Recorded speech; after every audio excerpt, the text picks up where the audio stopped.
జమ్మూ కాశ్మీర్ అనంతనాగ్ జిల్లా పహల్గామ్ కి 5 కిలోమీటర్స్ దూరంలో బైసరన్ అనే ఒక ఏరియా. ఇది ఒక టూరిస్ట్ ప్లేస్. ఇది ఎంత బాగుంటుందంటే దీన్ని మినీ స్విట్జర్లాండ్ అని పిలుస్తారు. ఈ టూరిస్ట్ ప్లేస్ కి మంగళవారం మధ్యాహ్నం 3 o'clock కొంతమంది టెర్రరిస్టులు వెపన్స్ తో వచ్చి అక్కడకు టూర్ కు వచ్చిన 40 మందిని రౌండప్ చేశారు. రౌండప్ చేసి అప్రాక్సిమేట్ గా 27 మెంబర్స్ ని కాల్చి చంపేశారు. అక్కడ ఉన్న టూరిస్టులకి వచ్చింది టెర్రరిస్ట్ అని కొంచెం కూడా డౌట్ రాలేదు. ఎందుకంటే వాళ్ళు ఆర్మీ యూనిఫామ్ లో వచ్చారు. ఈ టెర్రరిస్ట్ అటాక్ జరిగిన తర్వాత అక్కడికి వెళ్లిన ఆర్మీ వాళ్ళకి కొన్ని సంచలన విషయాలు తెలిసాయి. ఆ విషయాలు ఏంటంటే టెర్రరిస్టులు టూరిస్టులను చంపడానికి ముందు వాళ్ళ దగ్గర ఉన్న ఐడి కార్డులు మొత్తం చెక్ చేశారు. ఐడి కార్డులు ఎందుకు చెక్ చేశారంటే వాళ్ళు ఏ మతమో తెలుసుకోవడానికి. ఈ చెక్ చేయడం ఒక్క ఐడి కార్డుల దగ్గర ఆగలేదు.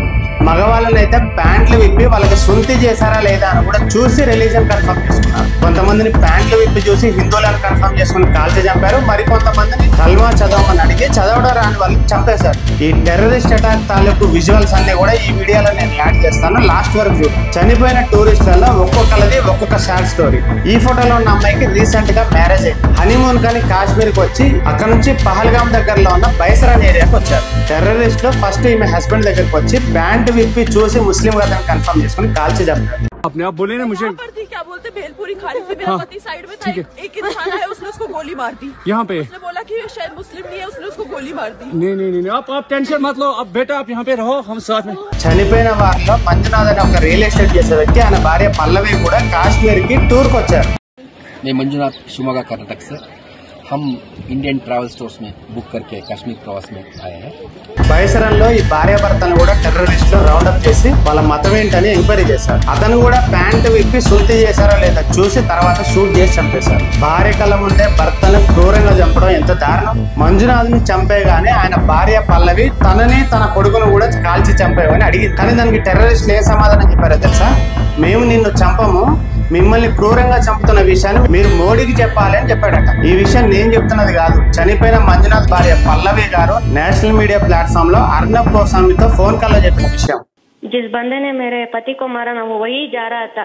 मैंने उसे बोला मुझे भी मारो, तूने मेरे पति को मारा. मेरे सन में भी बोला तो उसने हमें नहीं मारा. उसने बोला मोदी को बोलो. उसने क्या बोला? उसने बोला नहीं मोदी को बोलो कहकर चला गया वहां से. मोदी को बोलो. He took the prime minister's name. Yes. టెర్రరిస్టులు చంపిన వారిలో 26 years old నేవీ ఆఫీసర్ కూడా ఆయన లెఫ్టినెంట్ వినయ్ నార్వాల్. ఈయన విషయంలో బాధాకరం ఏంటంటే 6 days ago ఆయన మ్యారేజ్ అయింది. వైఫ్ తో కలిసి హనీమూన్ ట్రిప్ కి కాశ్మీర్ వచ్చారు. చనిపోయిన 27 మెంబర్స్ లో మన తెలుగు వారు కూడా ఒకరున్నారు. ఆయనే మనీష్ రంజన్. ఐబీలో సెక్షన్ ఆఫీసర్ గా డ్యూటీ చేస్తున్నారు. ఇదే ప్యాటర్న్ లో టోటల్ 27 మెంబర్స్ ని వాళ్ళు ముస్లిమా కాదా అని ఐడెంటిటీ తెలుసుకొని మరి కాల్చి చంపారు. ఈ టెర్రర్ అటాక్ గురించి తెలియగానే మన prime minister Narendra Modi union home minister Amit షాకి కాల్ చేసి మరి పరిస్థితిని కంట్రోల్ చేయమని ఆర్డర్ చేశారు. వితిన్ 1 hour అమిత్ షా జమ్మూ కాశ్మీర్కి వెళ్ళిపోయారు.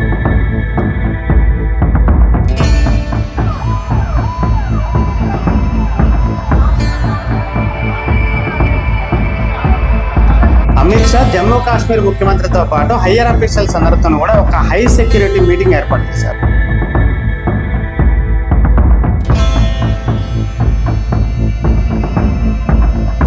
ఈ మీటింగ్ తర్వాత అక్కడ లోకల్ పోలీసులు ఇంటింటికి కార్డన్ సర్చ్ చేస్తున్నారు. సిఆర్పిఎఫ్ జవాన్లు కూంబింగ్ చేస్తున్నారు.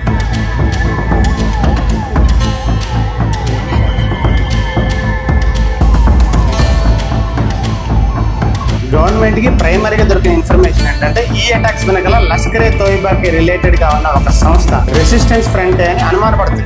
ఇదంతా చూస్తుంటే నాకేమనిపిస్తుంది అంటే this is not just terrorist attack, this is a challenge to Hindus and entire nation. ఇప్పటి వరకు దాదాపు more than 10 టెర్రరిస్ట్ అటాక్స్ చేశారు. ఆ అటాక్స్ లో మనందరికీ తెలిసిన 2016 ఉరే అటాక్, అది కూడా ఇదే ప్యాటర్న్ లో ఆర్మీ యూనిఫామ్ వేసుకుని వచ్చి మరి క్యాంప్ మీద అటాక్ చేశారు. 2019 లో కూడా పుల్వామాలో సిఆర్పిఎఫ్ కాన్వాయ్ వెళ్తుంటే దాని మీద కూడా అటాక్ చేశారు. మార్చి 21, 2000 ఇయర్ లో ఇదే అనంతనాగ్ జిల్లాలో ఛత్తీసింగ్పూర్ అనే ఒక విలేజ్ లో సిక్కుల్ని టార్గెట్ చేసుకుని మరి ఉగ్రవాదులు అటాక్ చేశారు. ఈ అటాక్స్ లో సిక్కులు 36 మంది చనిపోయారు. మార్చి 23, 2003 లో ఇదే పుల్వామా జిల్లా నందిమార్గ్ విలేజ్ లో కాశ్మీరీ పండిట్ల మీద అటాక్ చేశారు. ఈ అటాక్ లో 24 మందిని ఊచకోత కోసారు. మహిళలు పిల్లలు అనే కనికరం లేకుండా ఊచకోత కోసారు.